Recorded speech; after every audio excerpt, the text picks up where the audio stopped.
নমস্কার বন্ধুরা, সবাই কেমন আছেন? আশা করি সকলে ভালো আছেন।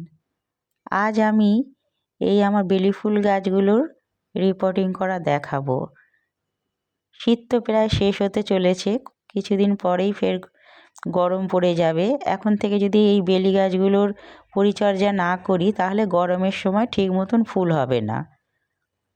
এই প্রথমে গাছগুলোকে টব থেকে বার করলাম। আমার 3টে জায়গায় বেলি ফুলের গাছ ছিল।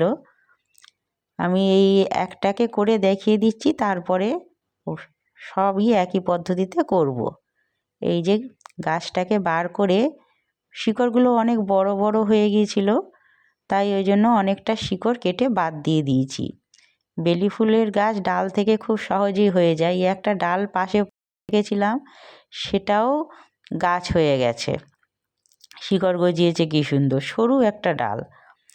এইবার আমি ওই মাটির সাথেই একটু গোবর সার দিলাম আর লাল মোটা দানা বালি সেই দিলাম। আর এখানে আছে পটাশ, এপসাম সল্ট, ডিএপি, আর আছে শিংকুচি, হাড় গুঁড়ো, সব অল্প অল্প পরিমাণে দিয়ে ভালো করে মাটিটাকে মিশিয়ে নেব।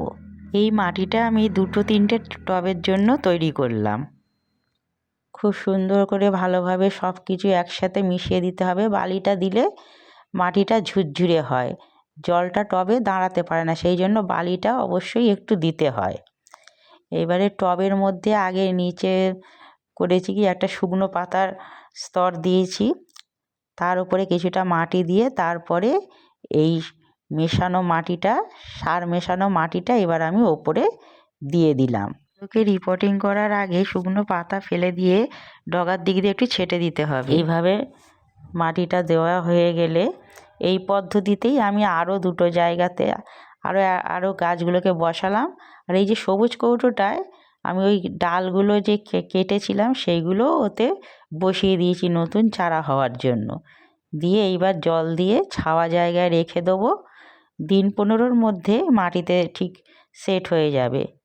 ভিডিওটা কেমন লাগলো অবশ্যই কমেন্ট করে জানাবেন। নমস্কার।